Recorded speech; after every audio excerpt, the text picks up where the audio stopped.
이번에는 로터리 사프트 밸브의 대표 사이징 개수표에 대하여 소개드리고자 합니다. 글로브 밸브와 달리 회전식 밸브는 밸브 궤도, 즉 밸브가 몇 도 열렸는가에 따라 개수가 달라지므로 행위 밸브 크기와 형식, 그리고 궤도 각도로 분류됩니다. 표는 V노치 볼 밸브와 고성능 버터플라이 밸브 두 형식을 나란히 비교합니다. 1과 2분의 1인치 V노치 볼 밸브는 CV가 15.6, FL 0.86, XT 0.53, FD 0.42이며 더 큰 궤도에서는 CV가 34.0, XT가 0.50으로 바뀝니다. V노치는 궤도가 커질수록 CV가 28.5에서 77.3으로 또 59.2에서 80.2로 증가하고 FL은 0.81에서 0.85 범위입니다. 고성능 버터플라이는 XT가 0.49, FD가 0.70 부근으로 볼 밸브와는 다른 회복 특성을 보입니다. 60도, 90도 같은 큰 궤도에서는 FL이 0.91에서 0.92, XT가 0.49로 수렴하는 경향이 나타납니다. 앞에서 본 로터리 사프트 밸브 개수표에 이어지는 부분에 대하여 소개드리고자 합니다. 이 부분은 더 큰 밸브 크기와 추가 궤도 각도에 대한 값을 담고 있습니다. 여전히 V노치 볼 밸브와 고성능 버터플라이 밸브가 짝을 이루어 비교됩니다. 한 예시행을 보면 FL이 0.80, XT 0.56, FD 0.66이고 같은 줄의 버터플라이는 XT 0.49, FD 0.70입니다. 버터플라이 밸브는 큰 궤도에서 FL이 0.92에서 0.99, XT 0.49, FD 0.70으로 거의 일정하게 유지됩니다. 반면 V노치 볼 밸브는 FL이 0.78에서 0.80, XT가 0.63과 0.69, FD는 0.25에서 0.52까지 궤도에 따라 변합니다. 표 끝부분에는 FL이 1.00에 가까운 행이 있는데 이는 거의 완전히 열린 운전 영역을 나타냅니다. 다음은 액추에이터 사이징 및 검사 부분입니다. 액추에이터 사이징에 대하여 소개드리고자 합니다. 액추에이터는 밸브를 움직이는 데 필요한 힘과 그 힘을 공급할 수 있는 액추에이터를 서로 맞추어 선정합니다. 회전식 밸브에서는 힘 대신 밸브를 돌리는 데 필요한 토크와 그 토크를 낼 수 있는 액추에이터를 매칭하며 이 기본 절차는 공합식, 전동식, 전기유압식 모두 동일합니다.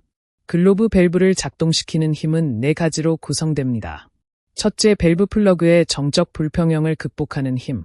둘째, 시트 하중을 제공하는 힘. 셋째, 패킹 마찰을 극복하는 힘. 넷째, 특정 용도나 구조에서 추가로 필요한 힘입니다. 따라서 총 필요 힘은 A, B, C, D의 합으로 표현됩니다. A 항인 불평형 힘 계산의 기초가 되는 포트 직경별 면적도 함께 표로 주어집니다. 4분의 1인치는 0.028, 8분의 3은 0.110, 2분의 1은 0.196, 4분의 3은 0.441 제곱인치입니다. 이어서 1과 16분의 5는 1.35, 1과 8분의 7은 2.76, 2와 16분의 5는 4.20, 3과 16분의 7은 9.28, 4와 8분의 3은 15.03이며 대형 포트는 38.48과 50.24 제곱인치까지 수록되어 있습니다. 액추에이터 작동력의 첫 번째 항인 A, 즉 불평형 힘의 계산에 대하여 소개드리고자 합니다. 불평형 힘은 밸브가 차단된 상태에서 유체 압력에 의해 생기는 힘으로 가장 일반적으로는 순차압의 순불평형 면적을 곱한 값으로 표현됩니다. 순차압은 보통 최대 상류 게이지 압력으로 잡는데 다만 공정 설계가 최대 입고 압력에서 항상 100프레셔를 보장하는 경우는 유효입니다. 순불평형 면적은 단일 시트의 플로업 설계에서는 포트 면적을 의미합니다. 구조에 따라서는 스텝 면적까지 불평형 면적에 반영해야 할 수 있습니다. 평형 밸브라 하더라도 완전히 균형이 맞지는 않아 작은 불평형 면적이 남아 있으므로 이 값은 제조사 데이터로 확인해야 합니다. 본문에는 플로다운 구성의 단일 시트 비평형 밸브와 평형 밸브의 대표적인 불평형 면적이 표로 제시되어 있습니다. 밸브 차단 성능을 좌우하는 시트 하중 요건에 대하여 소개드리고자 합니다. 시트 하중은 포트 둘레 1인치당 몇 파운드인지로 표현하며 누설 등급이 높아질수록 더 큰 하중이 필요합니다. 클래스 5는 사용자 사양에 따르며 공장 누설 시험이 필요하지 않습니다. 클래스 2는 포트 둘레 인치당 20파운드, 클래스 3는 40파운드를 적용합니다. 클래스 4는 표준 하부 시트 기준으로 포트 지름이 4.385인치 이하이면 인치당 40파운드, 그보다 크면 80파운드를 줍니다. 클래스 5는 금속 시트의 경우 피겨 5-3 그래프에서 하중을 읽어 결정하고 보일러 급수 서비스에서는 최적 성능과 수명을 위한 별도 권장값을 사용합니다. 클래스 6 금속 시트는 포트 둘레 인치당 300파운드로 가장 큰 하중을 요구합니다. 이 표는 ANSI FCI 70-2 그리고 IEC 534-4 누설 등급 기준입니다. 시트 하중을 실제로 만들어내는 힘에 대하여 소개드리고자 합니다. 시트 하중은 차단 요건에 의해 결정되며 보통 포트 둘레 1인치당 몇 파운드인지로 나타냅니다. 이 하중은 액추에이터가 밸브를 닫을 때 공급해야 하는 여러 추력 성분 가운데 하나로 차단 요구가 엄격할수록 더 큰 값이 필요합니다. 특히 클래스 5 금속 시트는 보일러 급수에서 최적의 성능과 시트 수명을 얻기 위해 별도로 하중을 산정하게 됩니다. 필요한 시트 하중을 어떤 기준으로 산정하는지에 대하여 소개드리고자 합니다. 시트 하중은 차단 요건에서 출발하며 공장 인수 시험은 ANSI FCI 70-2 규격과 국제 기준인 IEC 534-4 규격을 따릅니다. 적용 대상은 클래스 2부터 클래스 6까지의 누설 등급이며 권장 시트 하중은 앞서 본 표를 참조하여 결정합니다. 누설 등급을 적용할 때의 유의점과 또 하나의 추력 성분인 패킹 마찰에 대하여 소개드리고자 합니다. 먼저 누설 등급과 그에 대응하는 누설률은 서비스 조건의 가혹도가 다르기 때문에 현장 성능을 그대로 나타내는 지표로 해석해서는 안 됩니다. 시트 수명과 차단 능력을 늘리려면 권장값보다 높은 시트 하중을 쓰고 권장 시트 하중은 피겨 5-3를 참조합니다. 반대로 긴밀한 차단이 최우선이 아니라면 더 낮은 누설 등급을 선택하는 것이 합리적입니다. 패킹 마찰은 스템 크기, 패킹 종류, 그리고 공정이나 볼팅에 의해 패킹에 가해지는 압축 하중에 따라 결정됩니다. 다만 패킹 마찰은 100% 반복되는 특성을 갖지 않으며 특히 흑연 패킹을 쓴 라이브 로디드 설계에서는 상당히 큰 마찰력이 나타날 수 있습니다. 스템 크기에 따른 대표적인 패킹 마찰값과 추가 힘에 대하여 소개드리고자 합니다. 이 표는 스템 크기와 적용 클래스를 기준으로 정리되어 있으며 스템 크기는 16분의 5인치, 8분의 3인치, 2분의 1인치, 8분의 5인치, 4분의 3인치, 그리고 1과 4분의 1인치 등으로 구분됩니다. 표에 제시된 값은 표준 패킹 플랜지 볼트 토크 절차를 적용했을 때 일반적으로 나타나는 마찰력입니다. 이와 별도로 D 항목인 추가 힘이 있는데 밸브를 스트로크하는 데 필요한 힘으로 벨로우즈 강성, 시일에서 발생하는 비정상적인 마찰력, 또는 연질 금속 시일을 안치기 위한 특수 시팅력 같은 것이 여기에 해당합니다. 패킹 유형별 마찰값과 추가 힘의 반영 방법에 대하여 소개드리고자 합니다. 패킹 마찰값표는 PTFE 패킹과 그래파이트 리본 또는 필라멘트 패킹으로 나뉘고 각각 싱글 즉 단일과 더블 즉 이중 구성으로 다시 구분됩니다. 표에 나오는 112.5 같은 값은 해당 스템과 패킹 조합에서의 마찰력을 의미합니다. 추가 힘은 시일에서 생기는 마찰이나 연질 금속 시일을 안치기 위한 특수 시팅력처럼 밸브를 움직이는데 더 필요한 힘을 말하며 이러한 값은 제조사가 직접 제공하거나 액추에이터 용량을 산정할 때 미리 반영해야 합니다. 궁합 다이어프램 액추에이터가 만들어내는 힘을 어떻게 계산하는지에 대하여 소개드리고자 합니다. 다이어프램 방식의 순출력은 두 가지로 정리됩니다. 공기로 닫히는 구성에서는 스프링을 압축한 뒤 추가로 가해지는 공기압이 순출력을 만들고 공기로 열리는 구성에서는 스프링을 미리 눌러둔 사전 압축의 순력이 순출력을 만듭니다. 이 힘은 차압 1psig당 몇 파운드 포스가 나오는지로 환산해 계산합니다. 구체적인 예를 들어보겠습니다. 앞서 설명한 절차로 계산한 결과 밸브를 닫는데 275 파운드 포스가 필요하다고 가정합니다. 이때 고를 수 있는 한 가지 선택안은 공기로 열리는 I2 오픈 방식이면서 다이어프램 면적이 100제곱인치이고 벤치셋이 6 내지 15psig인 액추에이터입니다. 예상 운전 범위는 3 내지 15psig입니다. 사전 압축은 벤치셋 하한인 6psig와 운전 범위 시작점인 3psig의 차이로 계산되어 3psig가 됩니다. 이 3psig가 사전 압축을 극복하는 데 쓰이므로 순사전 압축력은 3psig 곱하기 100제곱인치, 즉 300파운드 포스가 됩니다. 앞 예제에서 구한 300파운드 포스는 필요한 275파운드 포스를 넘기 때문에 충분하고 적절한 선택이라고 볼 수 있습니다. 스프링이 달린 피스톤 액추에이터도 같은 방식으로 사이징합니다. 다만 스프링이 없는 피스톤 액추에이터의 추력은 더 단순하게 피스톤 면적 곱하기 최소 공급 압력으로 가용 추력을 구합니다. 이때 단위의 일관성을 반드시 유지해야 한다는 점에 주의가 필요합니다. 한편 액추에이터가 힘을 지나치게 많이 공급하면 오히려 문제가 생길 수 있습니다. 스템이 저굴되거나 누설이 생길 만큼 휘거나 밸브 내부 부품이 손상될 수 있습니다. 이런 일은 액추에이터가 너무 크거나 최대 공급 공기압이 가용한 최소 공급 공기압을 초과할 때 발생합니다. 통상적으로 액추에이터 사이징은 제조사가 책임지며 최대 스템 하중을 점검하는 방법을 문서로 갖추고 있어야 합니다. 또한 제조사는 액추에이터 추력, 유효 다이어프램 면적, 스프링 데이터를 함께 공표합니다. 이번에는 로터리 밸브용 액추에이터를 어떻게 사이징하는지에 대하여 소개드리고자 합니다. 가장 경제적인 로터리 밸브 액추에이터를 고를 때 판단 기준이 되는 것은 밸브를 열고 닫는데 필요한 토크와 액추에이터가 낼 수 있는 출력 토크입니다. 이 방법은 밸브가 해당 용도에 맞게 이미 제대로 사이징되어 있고 그 용도가 밸브의 압력 한계를 넘지 않는다는 전제 아래 성립합니다. 로터리 밸브의 토크는 여러 토크 성분의 합으로 표현됩니다. 다만 혼동을 피하기 위해 이 성분들 중 일부는 미리 합쳐 두었고 일부 계산도 사전에 수행해 두었습니다. 그 결과 각 밸브 종류에 필요한 토크는 두 개의 간단하고 실용적인 방정식으로 나타낼 수 있습니다.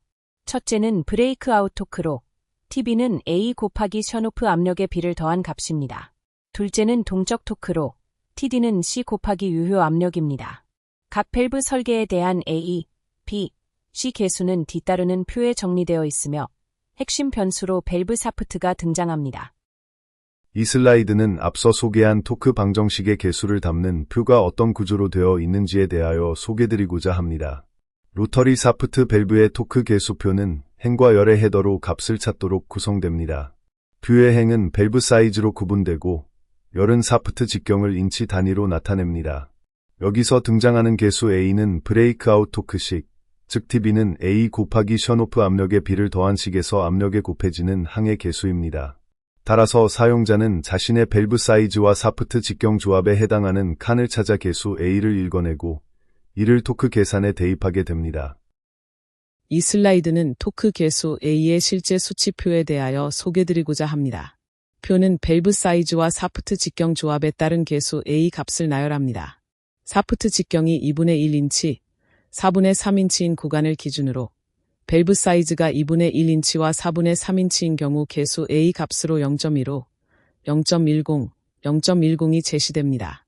밸브 사이즈가 1과 4분의 1인치일 때는 개수가 1.80으로 올라갑니다. 이어서 1과 4분의 1, 1과 2분의 1, 1과 4분의 3, 2와 8분의 1, 2와 2분의 1인치에 이르는 더 큰 사이즈 구간이 표시되며 이 구간의 개수 값으로 1.80과 4.00이 나타납니다. 같은 표 안에서 추가적인 밸브 사이즈 행 구분이 계속 이어집니다. 정리하면 사용자는 자신의 밸브 사이즈에 맞는 행을 찾아 해당 개수를 토크식에 대입하면 됩니다. 이 슬라이드는 컴포지션 시일을 적용한 V노치, 볼밸브의 토크 개수와 최대 회전각에 대하여 소개드리고자 합니다. 표에는 개수 A와 B가 사이즈별로 정리됩니다. 사이즈 2분의 1인치에서는 A가 0.50, B는 0.8과 1.8입니다. 5분의 5인치에서는 A가 0.91, B는 3.1과 4.7입니다. 4분의 3인치에서는 1.97과 4.2가 제시되고 더 큰 사이즈인 1과 4분의 1인치는 7.3, 1과 2분의 1인치는 11.4이며 상한값으로만 2000이 나타납니다. 다음으로 최대 회전에 대하여 설명드리겠습니다. 최대 회전은 밸브 디스크 또는 볼이 완전히 열린 위치에서의 각도로 정의됩니다. 통상적으로 최대 회전은 90도입니다. 즉 볼이나 디스크가 닫힌 위치에서 완전 개방 위치까지 90도를 회전합니다.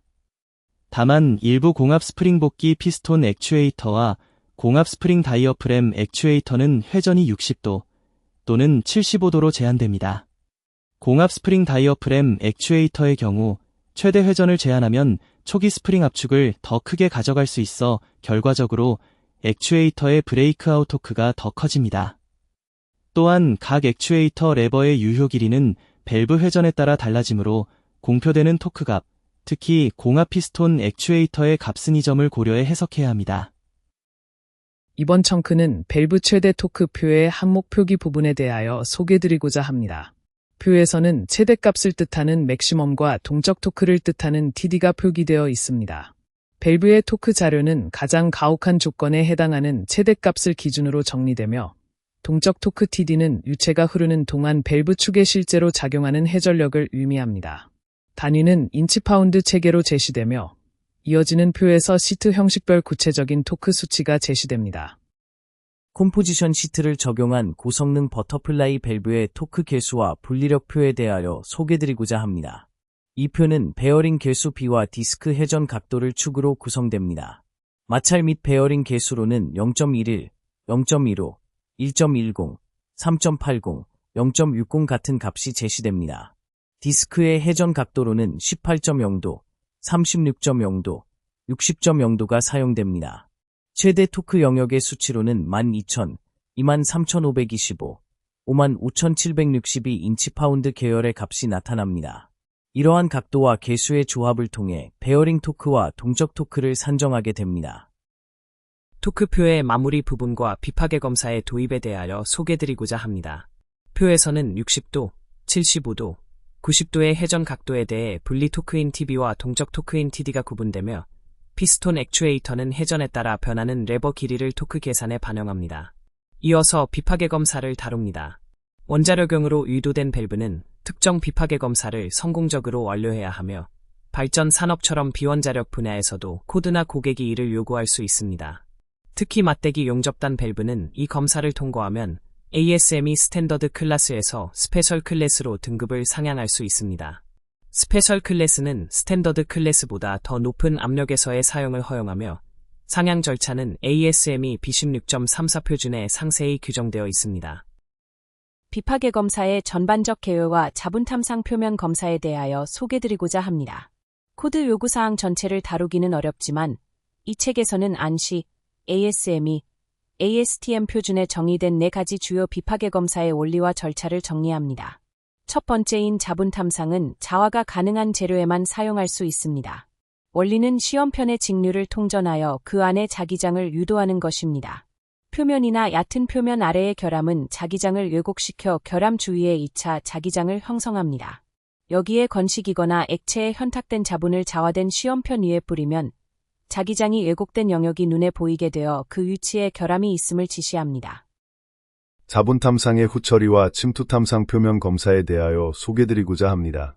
자분탐상 후에는 전류를 반전시켜 시험편을 탈자합니다. 그 다음 결함을 용접으로 보수하거나 보수가 어려우면 부품을 교체합니다. 주물의 경우 용접 보수가 일반적이고 단조품이나 봉제 가공품은 교체가 통상적인 절차입니다. 보수나 교체 후에는 자분탐상을 반드시 다시 수행해야 합니다. 두 번째 방법인 침투탐상은 육안으로 보이지 않는 표면 결함을 검출합니다.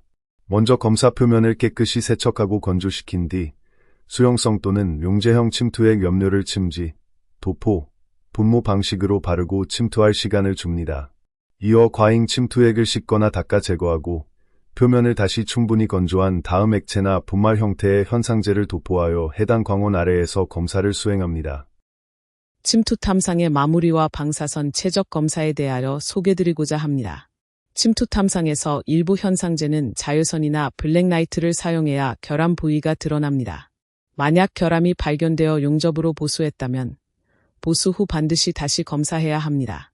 세 번째 방법인 방사선 검사는 내부 결함을 검출하는 최적 검사입니다. 원리는 X선과 감마선이 빛은 통과하지 못하는 금속 물체를 투과하여 빛이 필름을 감광시키듯이 사진 필름을 감광시킨다는 데 있습니다. 금속을 통과하는 광선의 수와 강도는 대상물의 밀도에 따라 달라집니다. 표면 아래의 결함은 재료의 밀도 변화로 나타나므로 방사선 사진으로 촬영할 수 있습니다. 검사할 시험편은 X선 또는 감마선 선원과 사진 필름 사이에 배치합니다. 이번에는 주조품 비파괴 검사 중 방사선 검사의 감도 평가와 결함 판정 방법에 대하여 소개드리고자 합니다. 방사선 사진의 디테일 감도와 콘트라스트 감도는 페네트라미터라고 부르는 규정 두께의 소형 평판을 검사 대상과 함께 노출시켜 확인합니다. 이 평판에는 규정된 직경의 구멍이 여러 개 뚫려 있어서 밸브 바디 같은 시험체와 함께 필름에 찍힌 그 이미지를 보고 사진의 감도를 가늠하게 됩니다. 방사선 검사로는 가스공과 블로홀, 모래 혼입, 내부 수축, 균열, 하티어, 슬래그 혼입 같은 주조 결함을 잡아낼 수 있습니다. 특히 원자력용 주조품에서는 균열이나 하티어 같은 일부 결함이 명시적으로 금지되어 있어 보수 자체가 허용되지 않습니다.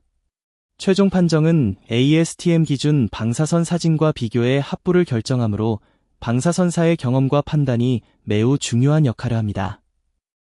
앞서 설명드린 방사선 검사와 이어지는 짧은 요건 하나를 소개드리고자 합니다. 주조품의 용접 보수가 필요한 경우에는 보수를 마친 뒤 해당 주조품을 다시 방사선 검사해야 합니다.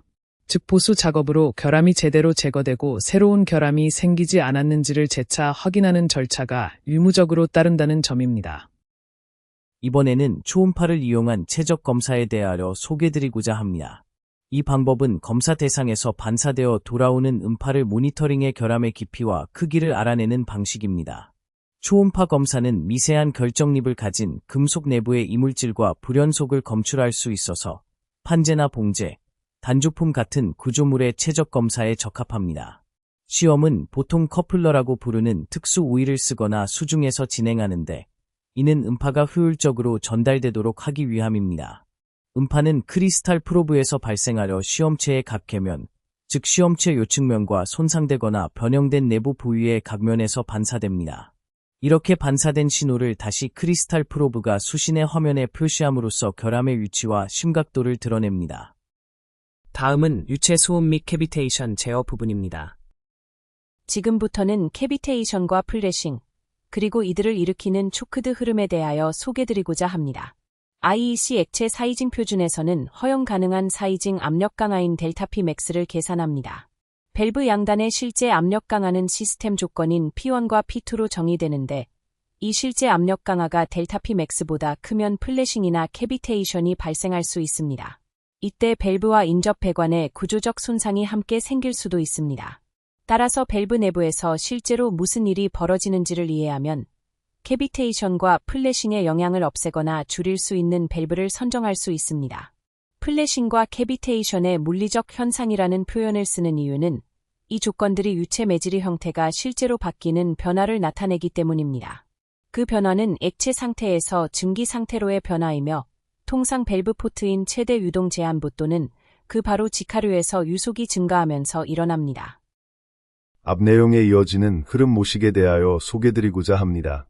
액체 유동이 제한부를 통과하는 상황을 흐름 방향, 즉 상류에서 하류로 향하는 화살표와 함께 나타냅니다. 이때 제한부 상류의 압력은 P1, 하류의 압력은 P2로 표기합니다. 이 도식은 이어지는 절에서 다룰 베나 콘트랙타, 즉 유동 단면이 가장 좁아지는 지점에 대한 설명으로 자연스럽게 연결됩니다. 이번에는 베나 콘트랙타에 대하여 소개드리고자 합니다. 액체 유동이 제한부를 통과할 때 흐름 줄기는 점차 좁아지는 수축이 일어납니다.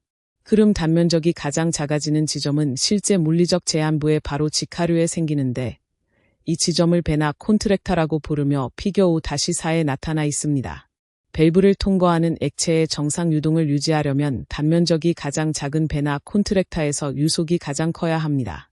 이렇게 유속, 즉 운동 에너지가 커지면 그에 따라 베나 콘트랙타에서의 압력, 즉 유치 에너지는 크게 떨어집니다. 더 하류로 가서 유체 줄기가 넓은 단면으로 다시 퍼지면 유속은 줄고 압력은 회복되어 올라갑니다. 다만 하류 압력이 밸브 상류에 존재하던 압력만큼 완전히 회복되지는 않는다는 점이 핵심입니다. 이번에는 조절 밸브의 압력 회복 특성과 베나 콘트랙타에 대하여 소개드리고자 합니다.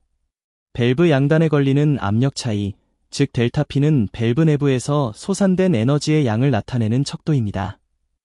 그림 5-5는 두 종류 밸브의 압력 프로파일을 비교해서 보여줍니다. 하나는 볼 밸브처럼 유로가 매끈해서 압력 회복이 큰 고회복형이고 다른 하나는 내부 난류와 에너지 소산이 커서 회복 능력이 낮은 저회복형입니다.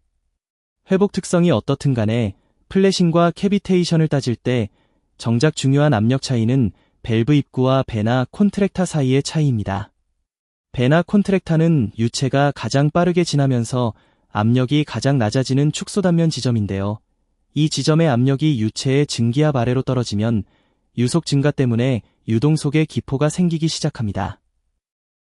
앞 그림에서 이어지는 저회복형 밸브의 출구 압력 거동에 대하여 소개드리고자 합니다. 저회복형 밸브는 배나 콘트랙터를 지난 뒤에도 압력이 거의 회복되지 않아서 출구 압력 P2가 낮은 상태로 유지됩니다. 이렇게 출구 압력이 유체의 증기압인 PV보다 낮게 남아있으면 기포가 사라지지 않고 그대로 흘러가는 플래싱으로 진행됩니다. 반대로 출구 압력이 증기압 위로 회복되면 기포가 붕괴하면서 캐비테이션이 발생하게 됩니다. 즉 출구 압력이 어느 수준까지 회복되느냐가 플래싱과 캐비테이션을 가르는 핵심 변수입니다. 이번에는 기포가 어떻게 늘어나고 플래싱 손상으로 이어지는지에 대하여 소개드리고자 합니다. 그림 5-5가 고회복형과 저회복형 밸브의 압력 프로파일을 비교해 보여주는데요. 배나 콘트랙터 압력이 액체의 증기압 아래로 더 깊이 떨어질수록 기포는 급격히 늘어납니다. 이 단계에서는 플래싱과 캐비테이션 사이의 차이가 없지만 밸브 구조물에 손상이 생길 가능성은 분명히 존재합니다. 밸브 출구 압력이 증기압 이하로 계속 유지되면 기포가 붕괴하지 않고 하류 계통에 그대로 남게 되는데 이를 플래싱이라고 합니다. 플래싱은 밸브 트림 부품에 심각한 침식 손상을 일으키고 그림 5-6처럼 침식면이 매끄럽고 광택이 나는 것이 특징입니다. 이 손상은 보통 유속이 가장 빠른 지점, 즉 밸브 플러그와 시트링의 시트라인 근처에서 가장 크게 나타납니다. 이번에는 캐비테이션이 어떻게 발생하고 손상을 주는지에 대하여 소개드리고자 합니다. 앞서 본 플래싱과 달리 하류의 압력 회복이 충분해서 출구 압력을 액체의 증기압 위로 끌어올리면 기포가 붕괴하면서 안쪽으로 무너지는 캐비테이션이 일어납니다. 증기 기포가 붕괴할 때 에너지가 방출되는데 마치 밸브 안으로 자갈이 흘러가는 듯한 소음이 납니다. 만약 기포가 밸브 내 고체 표면 가까이에서 붕괴하면 방출된 에너지가 재료를 조금씩 뜯어내서 그림 5-7처럼 거칠고 분화구 같은 표면을 남깁니다. 압력 회복이 밸브 바로 뒤 하류 배관에서 일어나고 거기서 기포가 붕괴하면 캐비테이션 손상이 인접한 하류 배관까지 번질 수 있습니다. 당연히 고회복형 밸브일수록 출구 압력이 증기압 위로 회복되기 쉬워서 캐비테이션에 더 취약합니다. 이번에는 플래싱이 발생하는 서비스에서 밸브를 어떻게 선정하는지 그 원리에 대하여 소개드리고자 합니다. 그림 5-6에서 보았듯 플래싱 손상은 침식면이 매끄럽고 광택이 나는 것이 특징입니다.